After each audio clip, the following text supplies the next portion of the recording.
Hello, welcome. It's Pauline from PQW, and we're back again with you with the exquisite quilt, and we're up to episode 11, making more sashings. Try and make these ones really exciting. Hope you've downloaded your workshop notes or the notes that we've put together. Download them from our website. Click on the link because that's where all your measurements are. That's where all your graphics are. That's where all the little hints and tips are. The video's just going over some other little hints and tips and show you what you can make. But we're going to go on a really nice journey this time, make some sashings that are a little bit different to what we did last time. And then the next episode, we're going to be making some even different sashings. So stay tuned. I'm hoping that you've really got your quilting done and you've really enjoyed that part of the journey. So the notes. These notes are very important because there's going to be some little pattern pieces on your notes that you're going to need for this episode. So make sure you download those and get them all ready. All of the notes, you will notice they'll be referring to what blocks the sashings are going to go between. That doesn't mean to say that you have to put them in that exact same position. But if you've downloaded your layout sheet, as we start to make them up, you're going to be seeing where all the different sashings are going to be laying. And we'll give you lots of information on that once we get to that stage. But this episode's all about different sashings. We're going to use some bias to decorate the sashings, like this one here, just to show you a little few. We're going to do some teardrops with bias around the edge, which really gives the quilt a nice flow, a nice feel. And you might want to make a whole quilt where you've got all of this through. It is so easy to make. So we're going to show you how to do that. I'm going to show you how to cut the bias, how to put it down. And we're not doing any sewing yet. That'll come in future episodes where we'll just sit at the machine and do all the sewing, but you can do all the preparation, because if you've been making your sashings from the last episode and you've used the glue and the batting that I use, you know nothing's going to move. You can throw this around and leave it for so long before you stitch it down. So we're going to show you that one. We're going to show you a zigzag sashing with some more bias and some little circles. And when we get to the sewing machine, I'm going to show you how to stitch around these little circles really, really nicely. We're going to do some other applique, and you can choose what you want to put on yours. I'm just going to show you a few different things.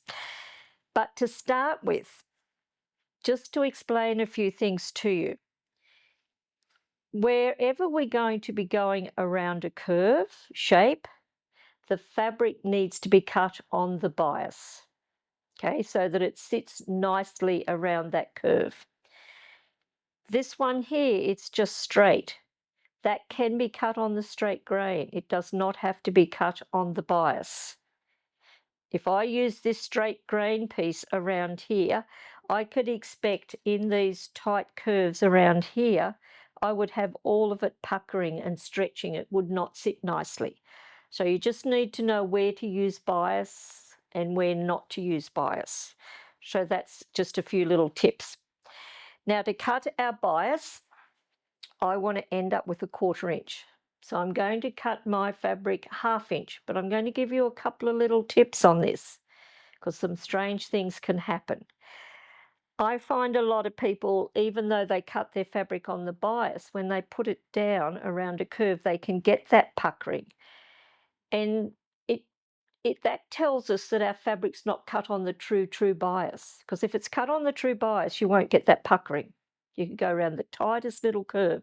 So I'm going to, if you don't already know, I'm going to introduce you to a ruler I designed some time ago for cutting fabric on the bias. This is called the Bias Sasha ruler.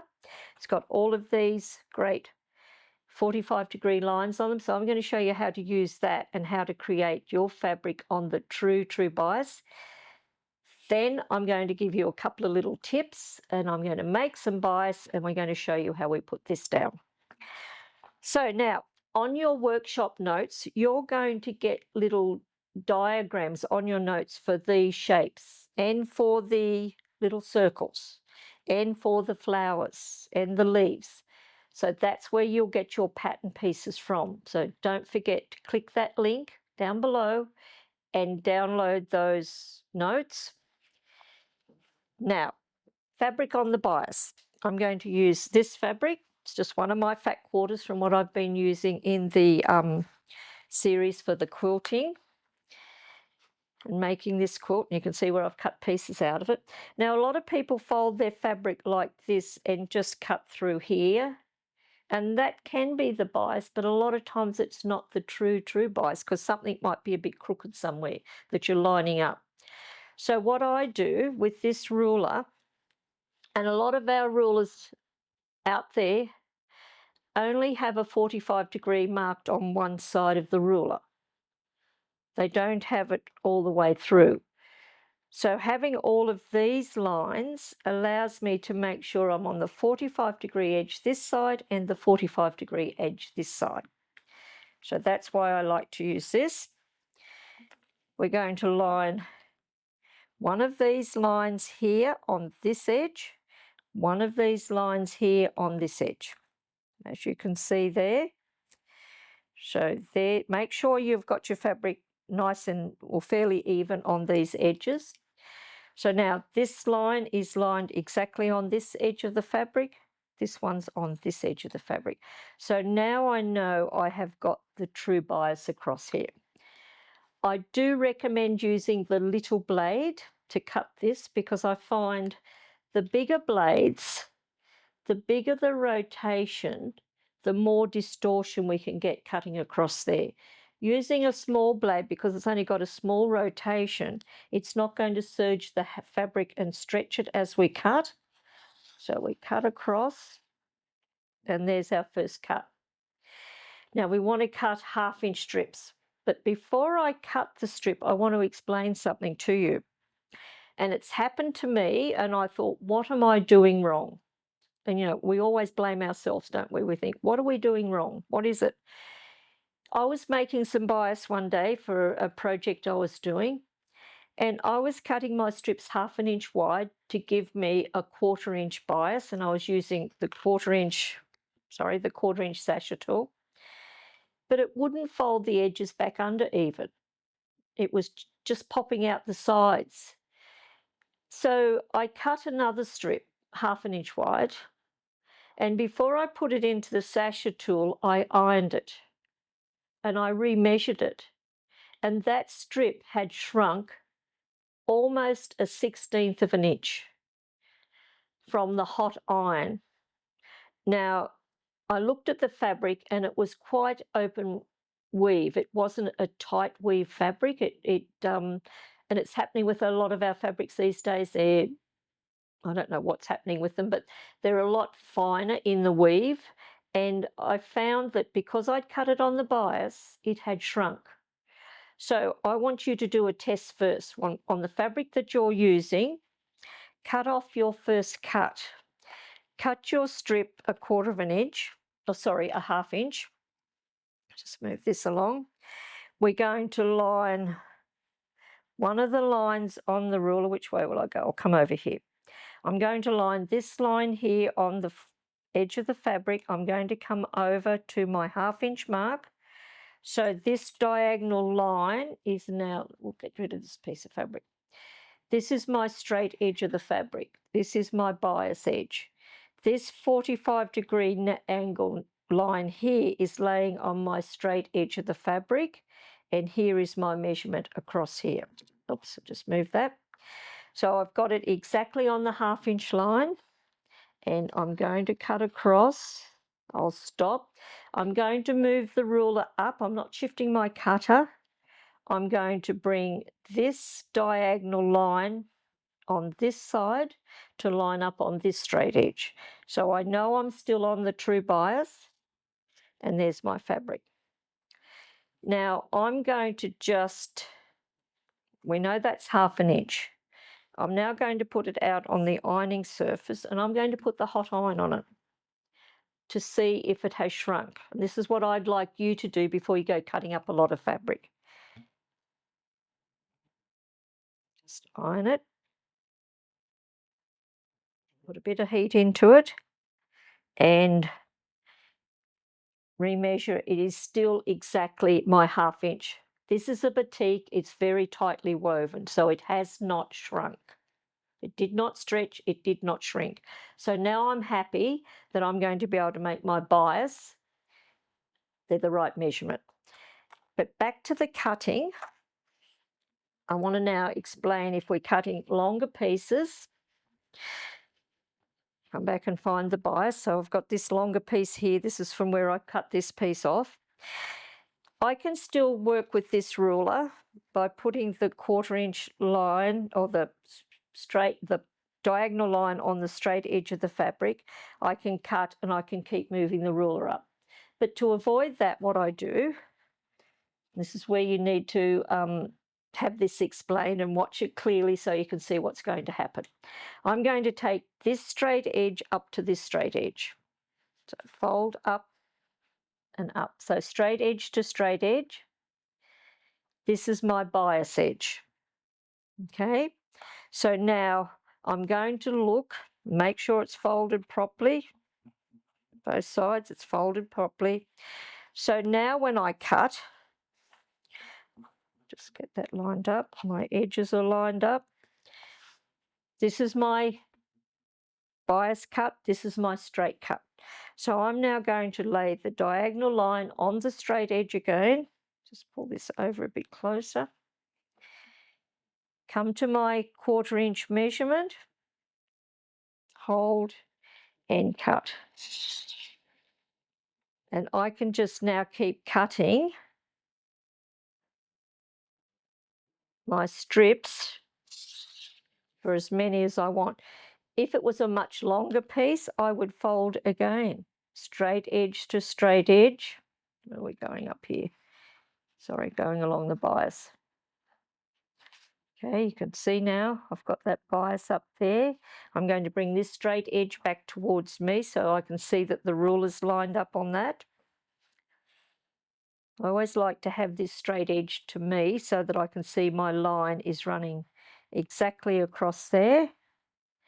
So it really doesn't matter how many times you fold your fabric. I find with bias, the more you've got it folded and the shorter the cut, it comes out really, really accurate for you. So you can now just keep cutting those edges, lining up this all the way. Now, if I had to continue cutting this, and I was cutting this all up, when I get all the way over here, this diagonal line on here now, which is going the opposite way, over here I'm using these diagonal lines. When I move this across here, the diagonal lines going the opposite way are now coming onto this edge. So now I'm still on the true bias. Even if I'm going to cut a whole heap of fabric, it will keep me exactly as I need it. So that's just a little tip on cutting your bias. Now, I'm going to get my little ironing mat back here because it's easy for me to use and show you. So now we're going to get our strips of fabric that we've just cut. We know that it hasn't shrunk because we did our test.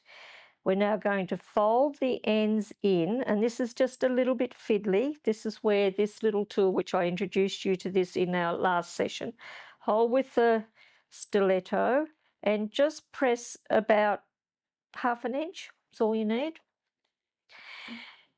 Now, when we made the sashings in the last episode, I was using the 2-inch tool, and I did use the 2.5 as well. When we put the fabric into the tool, we had the folded edge, the edges that we'd folded in on both sides, we had them facing up.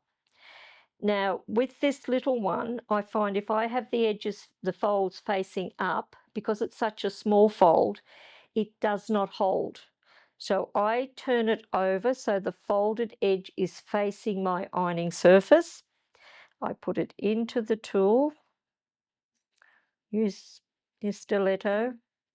We're going to once again use the double fork pin. Now this is brilliant because I need equal tension on both sides of that bias strip.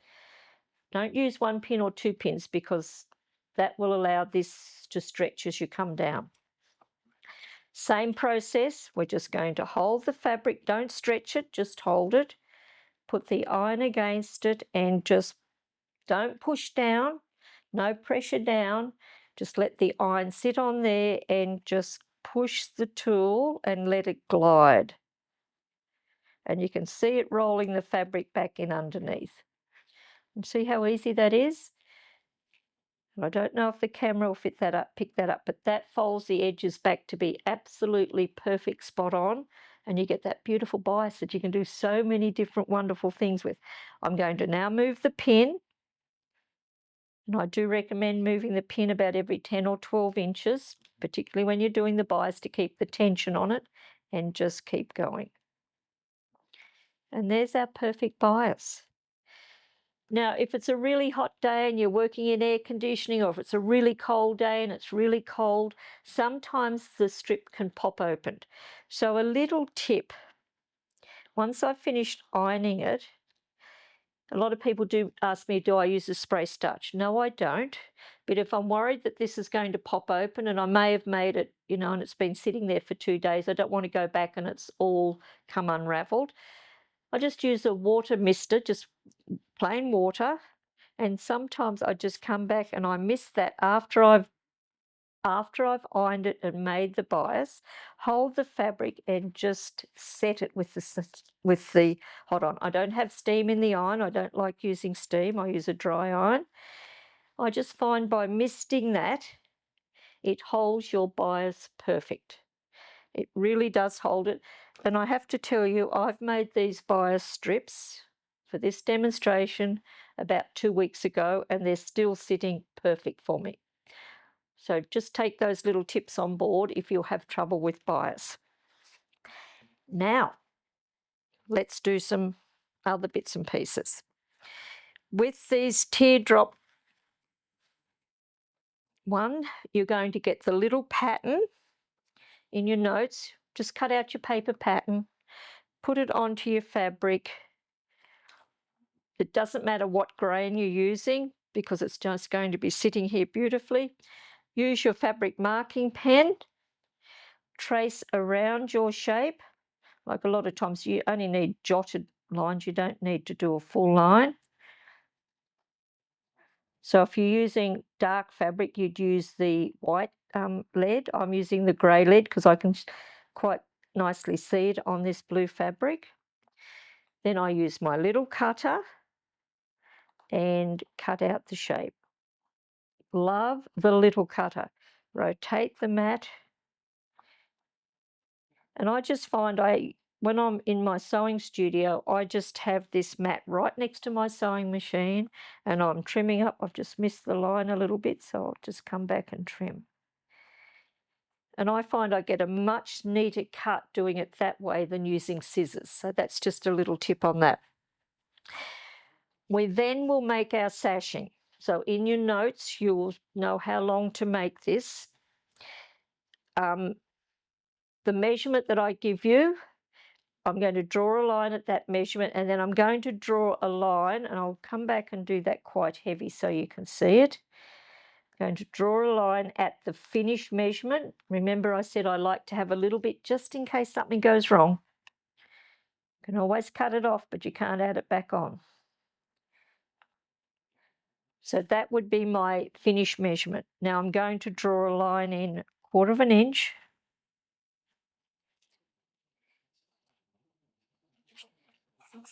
This side 1/4 inch.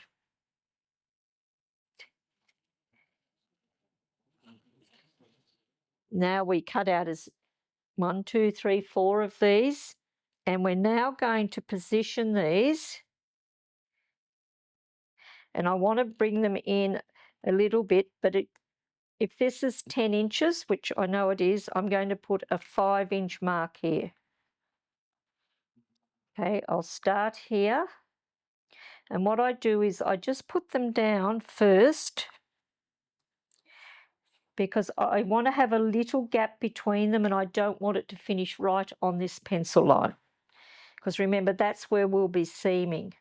And by the time we put the bias around there, I don't want it to go in underneath.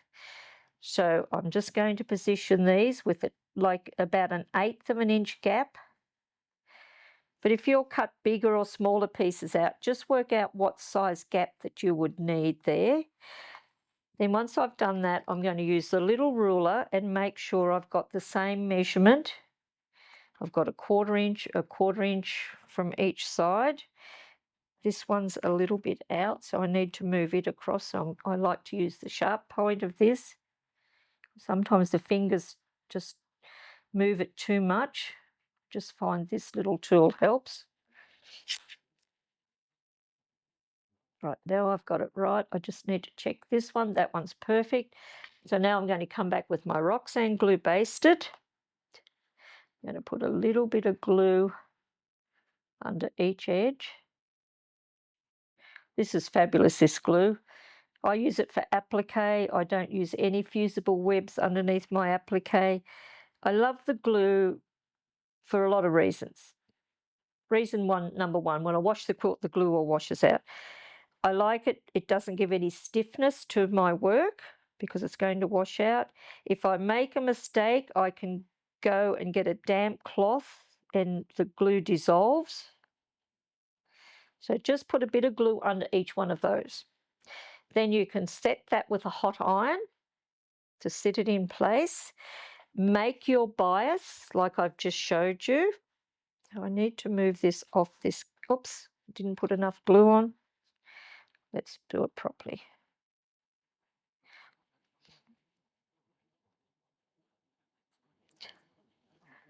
Pop this down. I'll just check that measurement again because it looks a little bit off. While the glue's too wet, you can just move this. Now we're right. Move this off. I'll just set this with the iron so they don't move again. So now what I'm going to do is with my glue, I'm going to come around and see how I'm swinging out and around. I'm not going down one side, I'm going around.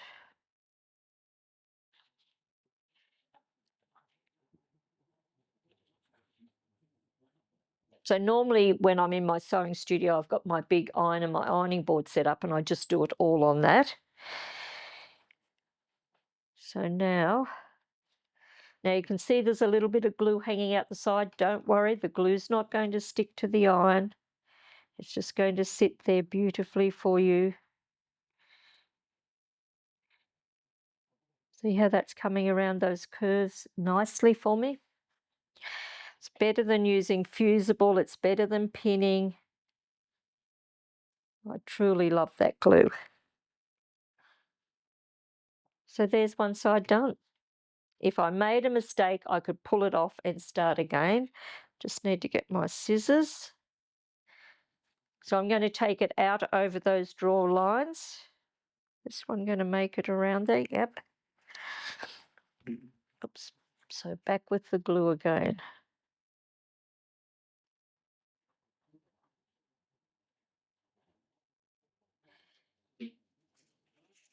And that's all there is to it. Gluing down the bias, it's very, very easy. So with any one of the sashings I've showed you in this episode, we're going to use the bias. And when we start constructing the quilt, I'm going to have bias running right through the quilt to give it a really nice flow and pull everything together. So that's why I want you to really learn how to use and cut your bias properly. Now there's a few things happening here that I want to make you aware of, but I'll just finish here. So I can see that this curve hasn't come around. I've shortcut myself there, so just pull it off, come back, reposition, and be a little bit more studious with where I'm watching what I'm doing to get it all nice and even. Now I've got a nice curve. How fun is that? I love making that. So you're going to make two of these because you're going to need two that's going to run through, and then we're going to have a different sashing running through here, but it'll tell you which blocks this is going to go between in your notes. So when we do this one, we're going to put our white fabric through the sasher tool, which I've done here. You can see that I've already put this through and I've got the crease lines in it. I've opened it out, I've marked my 1/4 inch, and then in your notes I've got measurements for you to write down. Then you're going to make your bias up, and you're simply going to glue your bias from one side to the other. Over, sorry, I've got it crossed at the wrong point. You want it to cross at that stitching line. Sorry, not stitching line, it's a crease line. I'm well above myself here. So see how I've got that? There's my crease line. I'm running the bias across and working with your measurements that are in those notes. It'll give you exact proportions. Going to lay that across. Now, you've got to make sure that you don't pull this tight across here, because when you come back and turn this back under and put your batting inside, you want this to lay flat here. You don't want it to suck in and pull in. So don't lay this down too tight. Just gentle, gentle, gentle till you fill up the whole piece. Then from your little pattern pieces on your notes, if you wish to put some tiny little circles on, just glue those in place. You could put them up and down if you wish to. You may not want to put those there at all. That's your choice. This one here, get your little pattern pieces off your notes, cut them out like I've showed you, put your bias down, just showed you that, put your leaves down, put your petals down and your circles. It's already got the batting in there. It's now ready to be stitched. Very, very simple. The other thing, we did do block A2. I think it was A2, where we quilted a grid. Okay, so I decided I'd like to put applique on here. So what I've done is I've used our quilting template set F. I've taken the small template from it, the little tulip template. I'll put it up here so you can see it. The tulip template. I'm using this for our applique. So you just put your template down onto your area, trace around the shape. Now I'm going to trace, what colour do I want here? I want this light blue here. I'm going to trace, because when we work with something like this, with applique, this piece here is sitting over the top of this small piece, okay? This piece here is sitting over the top of this. So when I trace this shape out, I need to leave some extra fabric here to put underneath. So let's just do that. What colour have I got? Pencil upright. Draw towards yourself. Put it down. Draw your line from the template. Now, when I cut that out, I'm going to cut on the line this side. Use your scissors, use your little cutter, it's up to you. Cut around those 3 edges, but on this edge, leave about 1/4 inch. So that when we put our pieces down, we've got our 1/4 inch piece added here. Oh, I've got it upside down. Which way does it go? Yes, that's the way it goes. My little ear has just tucked itself back in. We've got our other side, so that's now going to cover that drawn line. So there's our little tulip. We've got the little bud to go in. Use this little thing to drag your bits and pieces around. And you can position it wherever you want it to sit, however you want it to sit. I think I've got it upside down, I have. Don't go too close to the edge, because remember we've got to trim these blocks back. Oops, it doesn't want to do its thing. Right, now we've got it right. Okay, there's our tulip. We want to put a couple of leaves on. You can put the leaves wherever you want them to go. And then pop a bit of bias on. You might want a different coloured bias. You might want it the same as what you're using in other areas. But if you've got some made, why not use it up? So you will go through and you will glue your bias in place. Okay? You'll be getting photos of these, so you'll be able to follow my little thing, and we'll show you some photos as we get them finished. Tuck your leaf back in underneath, glue in place, and you could decorate any one of your blocks with some applique. So you're just going to put the little bits of glue underneath, get it all in place.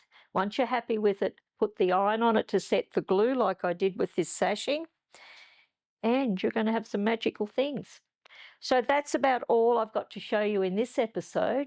Next episode, we're going to go on to pieced sashings, where we're going to use triangles. We're going to use all sorts of different flying geese. We're going to do some exciting things with our sashing. So you can see it's going to be a real sampler when we put this quilt together of all different sashings and all different quilting designs. So I'm thrilled that you're joining me on the journey. Please share it with your friends. Tell them to subscribe to our YouTube channel. Tell them to subscribe to our newsletter on our website. The link's below, because we want them to learn our techniques too. And do it with a group. Do it as friends. Get your quilting group together and let them download the notes. Let them learn as much as we can possibly teach you about our control quilting technique and our Quilt as you go technique. It is the QISS system, QISS with a Q. Quilting is so simple. You don't have to make a big quilt top and then try and quilt it on your little domestic machine. Break it down into units, have fun, enjoy what you can do, and create some wonderful, wonderful different projects. Because we'll take you on to more different things that you can look at a traditional quilt pattern and you'll understand how to break that down into quilt as you go. So we've got a lot to share with you. But next episode, remember, join that one, because we're going to do some really, really interesting sashings. And then the episode after it, we'll be at the machine, we'll be doing stitching, and we'll be trimming our blocks and starting to join the quilt together. So we've got a few more episodes to go yet, but catch up, get your homework done, and come join me next time. So bye for now. Stay safe. Happy quilting.